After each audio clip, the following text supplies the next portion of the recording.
Hi, thanks for joining us for the Family Plot, Gardening in the Mid-South. I'm Chris Cooper. Holidays are a great time to decorate the house. Today we're going to make a holiday greenery display. Also, if you take care of your tools, they will last a lifetime. We'll show you what to do to get them ready for winter. That's just ahead on the Family Plot, Gardening in the Mid-South. Production funding for the Family Plot, Gardening in the Mid-South is provided by the WKNO Production Fund, the WKNO Endowment Fund, and by viewers like you. Thank you.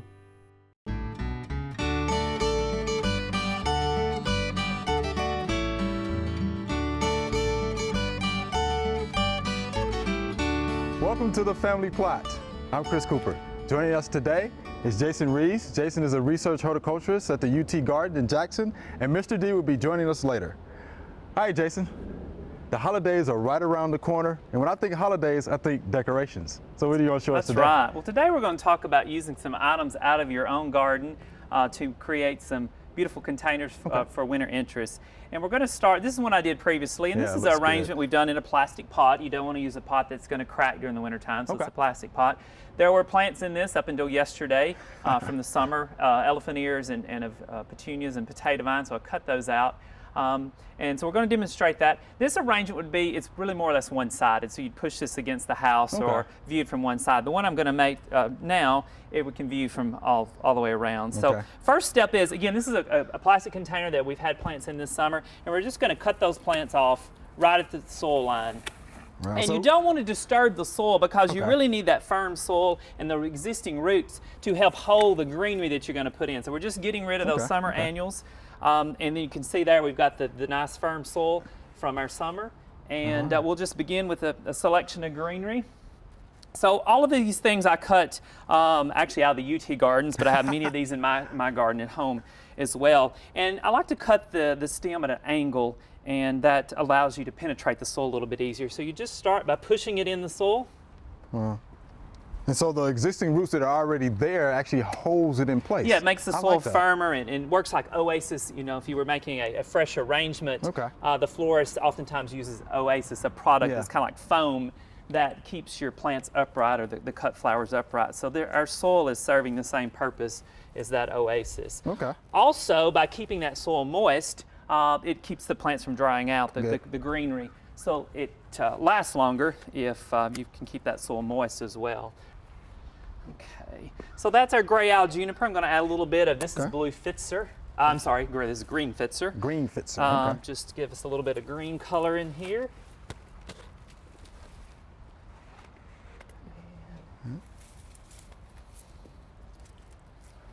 Again, cutting it at an angle makes it a little bit easier to penetrate the soil. All right. I can definitely tell you've done this a time or two. And then for a little more variety, we're going to add some Arizona cypress. This is a cultivar called Carolina Sapphire. Carolina See how Sapphire. It contrasts nicely with the green of that green Pfitzer. Has a nice smell to it. It does. And then we'll switch over to gold. And gold to me is premium in the cut Christmas world. This is a golden Arizona cypress called Golden Pillar. Right. Beautiful. Really brightens up the arrangement. If you were to go to a florist and buy cut greenery, you're going to pay a premium for it. This little bit right here might be $30, $40 just for the loose product, and you're certainly going to pay a lot more for anything with gold foliage. Oh wow! Just because it's not as common in the landscape, but these are things when you're picking out shrubbery for your house or your landscape to think about, things with winter interest and with bright colors during the winter months as well. I mean, that really stands out, Jason. So that really brightens it up. It does. Okay. Then we're going to switch over to a little bit of holly. This is Foster holly. This is one of the most common hollies. And you know, it's really my favorite holly. It's tough as nails. It gets really big. Unfortunately, maybe in the 60s and 70s, they were overused and they were planted at almost every corner of the house. And they were planted too close to the house and they got too large, and they really should be out further away, and they work great in screen plantings. But it's a really good holly for berry production and a tough plant, and works great, as you can see here, in arrangements. And those berries give it a nice pop. Absolutely. It made us real bright. Yeah. Then we're going to take a little bit of magnolia. Oh, This yeah. is southern magnolia Yeah. called Little Jim, which is a dwarf magnolia. And that'll add a little bit different texture. Also, Okay. I really like the rusty undersides of too. the leaf of Little Jim.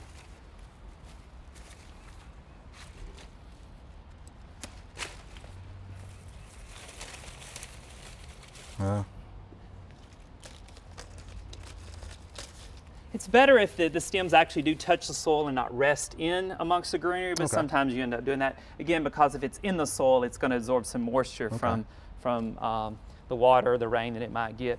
Here's a little bit more gold. This is Oh, that Cripsii camasiferus. This is looks a little bit good. more common in the landscape, Okay. so more people would have this in their landscape. Again, it's another one of those shrubs that gets big over time and is often put in the wrong place. Okay. They can easily be 15, 20 feet tall. And when left unpruned, it's real, it's sort of layered effect in the landscape. Wow. Now, Jason, how long will this greenery actually last? Well, it all During the depends on pot? the temperature. If it's a day like today where we're sweating in November, Yeah. probably a week or so, but typically temperature is 50 or below. You're going to get several weeks out of it. Okay. Of course, you wouldn't actually be doing this either until usually the first or second week in December. that's good to know. So you could get as good to much know. as 6 weeks. It also has a lot to do with where you're placing it. If it's in a sunny location, it's going to dry out quicker Sure. than the shady side. So the north side of the house is going to last longer. So I'm going to make the center point of this a deciduous holly branch here called winterberry. You may not know, but there are hollies that lose their leaves in the wintertime, and this is one of those. Possum haw is also another Yeah, common familiar with that. native deciduous holly. So this is one called winter red, but beautiful for that Beautiful. center point of it. And then we'll come in just with some branches to add a little bit more interest. This is red twig Mm-hmm. dogwood, which is a shrubby dogwood. A lot of people don't realize that they're trees and shrubs that are all in the same genus of Cornus, of dogwood. And so this is the red twig dogwood. And it gets its winter color, its red color in the winter months or as it Okay. cools off. So actually another couple weeks the stems on this would be even brighter. It's been so warm this fall. Yeah, it has been. Hasn't colored up. In the summertime this is green just like any other shrub or the stems are. That adds a little bit more interest to the arrangement. And again, it's something that folks can plant in their own landscape, Oh, right? absolutely. These are common plants that you can find at the nursery. Okay. And then I'll add just a touch of twisted willow Yeah. or contorted willow to like give you that. a little bit more pizzazz in the arrangement.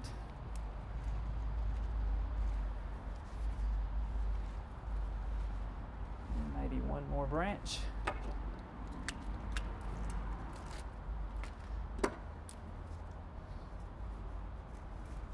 So once you finish this, get in the spot that you want it to stay in and water it well, and just check on it maybe once or twice a week to see that the soil is still moist, and that will help it last longer.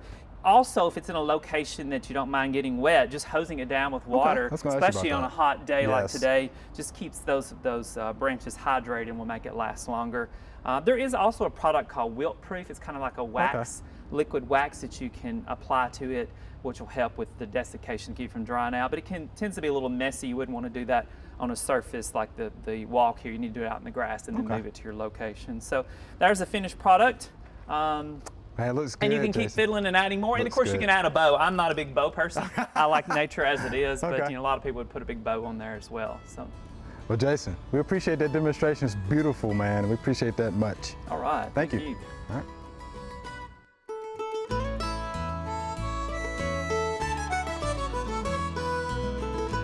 Typically, I use 3 basic fertilizers in my vegetable garden. The first one is 6-12-12. You notice that it's nitrogen, phosphorus, and potassium. On root crops like carrots, beets, radishes, you don't want a lot of nitrogen, otherwise you're going to get a lot of foliage, but no fruit. So by having a 6-12-12, more of it goes into the actual growing of the bulbs, carrots, beets. 3400, which is all nitrogen, no phosphorus or potassium, I like to use this on green crops. So I use 3400 on crops like lettuce, broccoli, spinach, or your various greens that you grow. For all else, like squash, cucumbers, watermelon, corn, tomatoes, I like a balanced fertilizer. In this case, I use 15-15-15, but you can just use 10-10-10, except when you're using 10-10-10, you use a little bit more. If you're using 15-15-15, you use a little bit less. All right, Mr. D, I see we have tools here. What are you going to do for us today? We have tools. We're going to talk about getting them ready for the winter. Okay. And one of the first things you need to do with your sharp tools is to sharpen them. You know, don't store a dull tool in the wintertime. You go ahead and just like you don't store your lawnmower with dirty oil and go on and change the oil in your lawnmower. Get everything in good shape going into the winter. So we're going to sharpen a couple of tools here. I've got a hoe that I can sharpen. I've got an axe that I can sharpen. And the best, in my opinion, the best tool to use for those jobs is a file. This is a typical file, 10-inch file. It's what my dad used back in the old days, and it's what I use. The reason I like it is I almost can't take off too much metal. If I take this hoe and put it on a grinder, and if I don't know what I'm doing, I can mess it up pretty quickly, and either a side grinder or a fixed grinder. So I really, really like a file because you can, with a few strokes, you can do a lot of good. You don't take a lot of metal off, and you can sharpen the blade. So let me get turned around here. I'm going to get my gloves on and get turned around here and get set up and sharpen this hoe to get it ready to go into the winter. And of course, these are tools that you use around the house, These are tools I use around the house in the garden. And every once in a while, I actually take them and use them on my job. Because my tools are better than some of the ones that they try to provide for me. Let me see if I can get turned around here. Look at the technique. It's very important that you secure the tool that you're working on pretty good. If you can't do that, do it this way. Use a vise. You can use a vise, but always safety is the number one thing. But it's a pretty simple thing. I use the sharp end of the file to clean any dirt off of it that I may have. Pretty good. And then just long strokes, slow strokes.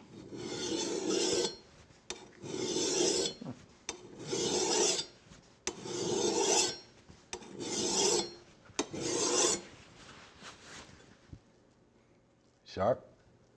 It's getting there. All right. Getting there. I think it'd do a little damage to pigweed. Yeah. I believe, which has brought the herbicide-resistant weeds have brought this thing back. That's right. That's right. I've heard. And it's some of the farmers have to have hoe crews out there, and it's a lot more expensive running a hoe crew than it is spraying a field with a chemical herbicide. And I've actually seen some of those crews out in the field. So yeah, you're exactly right.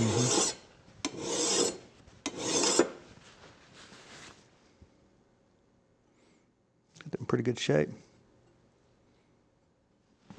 All right. I'm going to get a couple of strokes on there.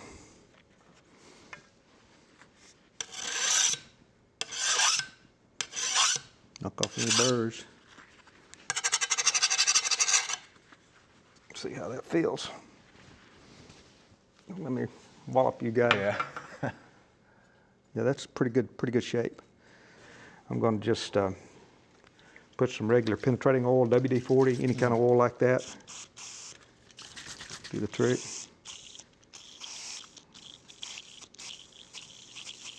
Spray it on there.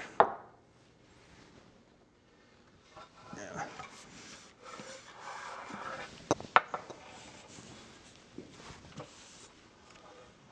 How about that?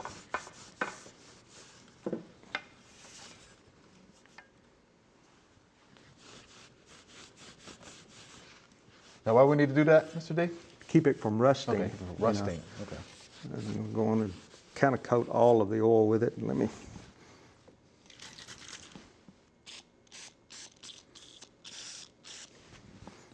Give it a little bit extra. You almost can't put too much oil on it.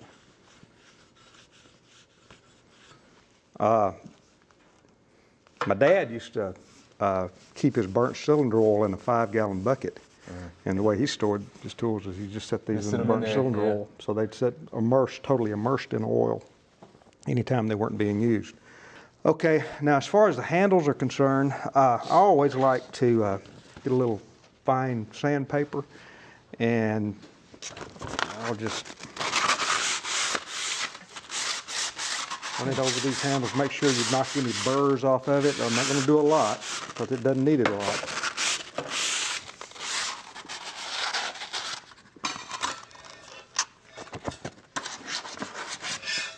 But you noticed some came off. Oh yeah. Yeah. I mean, Yeah, we can feel see that. that. Feel how that. Oh, yeah, already smooth that slick. is.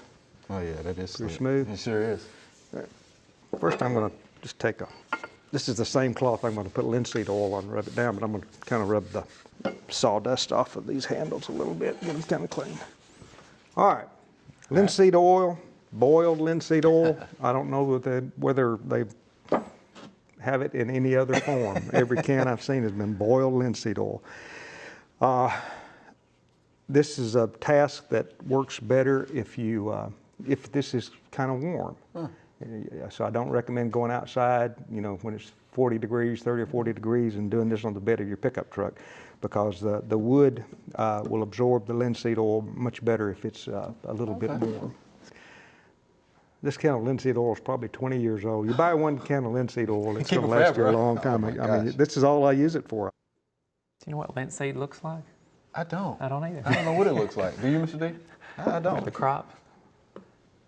Actually, I don't. Yeah, I don't. I've never heard of a lin. A land plant. Yeah. I will check that out. Yeah, we'll we'll share have that to with you. investigate. In the future, we'll Because I'm figure out sitting where there linseed thinking, comes from. linseed? I was like, Very good question. Well, folks, whatever it I is, think it works these are ready good. for the wintertime. Yeah, that looks good. That's ready for the winter. All right, Mr. D, we appreciate that demonstration. Oh, you're most welcome. All right, and we'll hold you to doing that every year, right? This time. Okay, got to. All right, Take thank you care of your much. equipment, and we'll take care of you. That's right.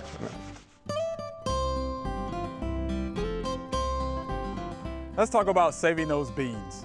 During the season when your beans are growing, they're going to be a green color like this. But you want to be able to save those beans when they turn a tan or a dark brown color. You should be able to hear those beans when you shake them, right? They should be able to rattle.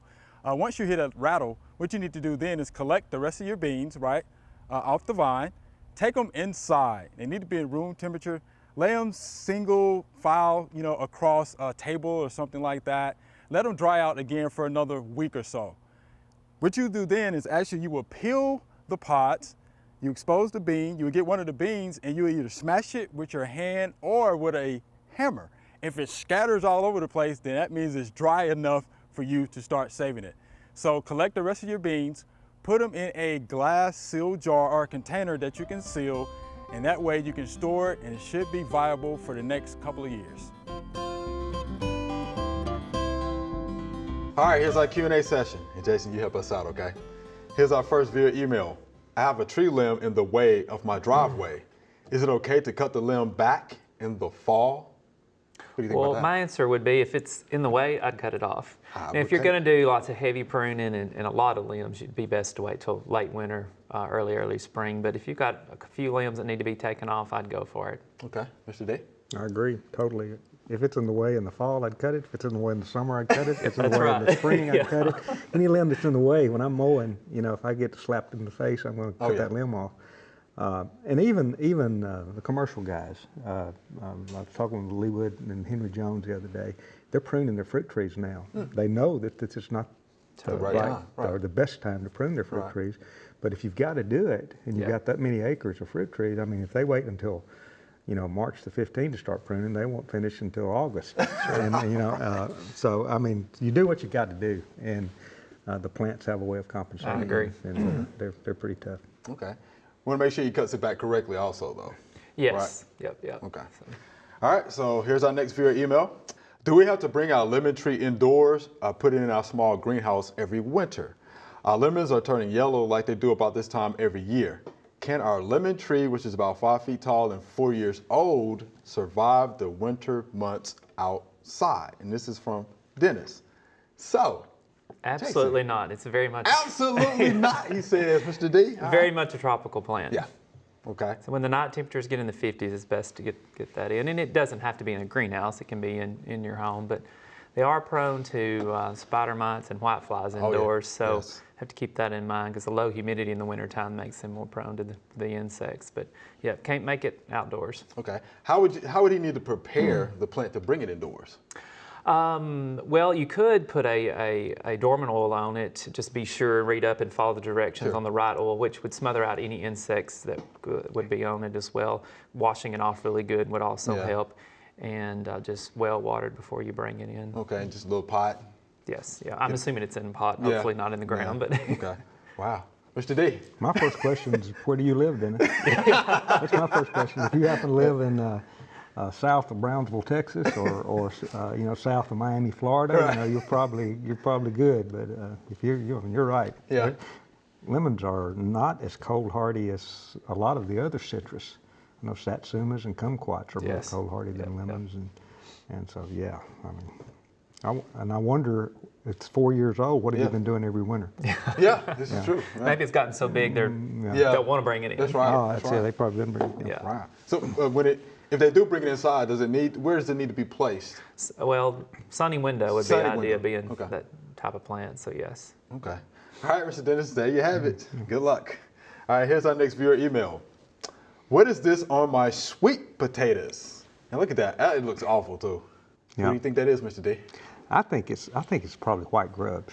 And we have a lot of I would white think grubs so. in this area, and that's what it looks like, white grub damage. It could be white fringe beetle, also looks something like that, and then a little bit to a lesser extent the wireworm larvae, or the wireworm, and the what's the other? So when you say white grub, are you like the Japanese? I mean, maybe not Japanese beetle, but it looks like grub like that. May beetle, June beetle larvae. Okay, Yeah, got you. Yeah, very, Yeah, very yeah. common here, Yeah. very common. Didn't know that. But They're very the- abundant in the soil, of Yes. course. yeah, rootworm and wireworm rootworm. damage looks Okay, I very got you. similar to each Okay. other. The wireworm I know leaves a smaller, rounder hole. Right, Those were- and it's usually more shallow. And it's more shallow. More shallow. Those Same are with the pretty deep. rootworm. Right. They're very, very shallow. Right. The but that looks more like white grub Mm-hmm. damage to me. And I would be very careful. White grubs are fairly easy to control, but this is a food crop. Yes. So I would Yes. go to the Red Book and look at in vegetable production, sweet potatoes and soil insects. Probably the same product will be recommended, and then follow the label on controlling that. I'm thinking carbaryl is very, very commonly recommended for grubworms in turf grass They and are. lawns, and They I are. do know that carbaryl is cleared for a lot of vegetable crops, but be very, very careful. A lot of this damage was done some time ago. Oh, yes. When and for the wireworm damage and the rootworm damage, they may have just chewed a little bit on the skin, and then as the sweet potato grew, its tuber grew, that size of that damage also grew. Sure. So you may be able to treat earlier in the year, and not close to harvest, and be okay. And they're still safe to eat. Just cut that out and eat. Oh yeah, Right. it's amazing what peeling them a little bit and a little brown sugar. Oh, yeah. And, Put them in the oven, right? Yeah. That's right. All right, so here's our next viewer email. When can I cut back my gardenia bush? It is over 10 years old and out of shape and getting way too high. And this is Miss Sandra right here in Memphis. So Miss Sandra, we have Jason here who can help us out with that question, because I'm sure he knows a little bit about that. Well, to me, the ideal time to cut it back would be in the spring. Oh, in the spring, okay. When you're trimming things back, unless it's a plant going dormant, which this gardenia, I'm not sure if she's referring to an indoor or an outdoor one, Okay. but if Yes, it's we don't know. outdoor, trimming on a little bit now, if it's one she's bringing in, it might encourage some new growth, which you really don't Right. need in the wintertime. Okay. So if it's coming in the house, I'd wait to spring if you can. And if it's outdoor, maybe trimming a little bit now. Some plants that are marginally hardy, that trimming can damage. It can damage a little bit if you have a cold winter. So I would really prefer to do it in the spring if In the all spring? possible. Okay. Here's a question we get at the office a lot. So can they survive our winters? Well, and your winters are a little different than my winters, Right, being right. a little further north Right. and east of here. But there are a lot of hardy gardenias in the Memphis area, Okay. and even some in Jackson as well. So any plant that's marginal hardy is best spring planted, so it gets well established Okay. before fall. So if it was in a container now, I wouldn't recommend planting it this fall. I'd wait till spring, and so bring that container in the garage or in the house Okay. for the winter, and then getting it in the ground in the spring. Okay. So Jason, Mr. D, we're out of time. Thank you much. Very good, thank you. Remember, we love to hear from you. Send us an email or letter. The email address is familyplot@wkno.org, and the mailing address is Family Plot, 7151 Cherry Farms Road, Cordova, Tennessee 38016. Or you can go online to familyplotgarden.com. That's all we have time for today. You can find out more about the things we talked about on today's show on familyplotgarden.com. We also have our past shows if you want to see one again. Thanks for watching. I'm Chris Cooper. Be sure to join us next week for the Family Plot, Gardening in the Mid-South. Be safe.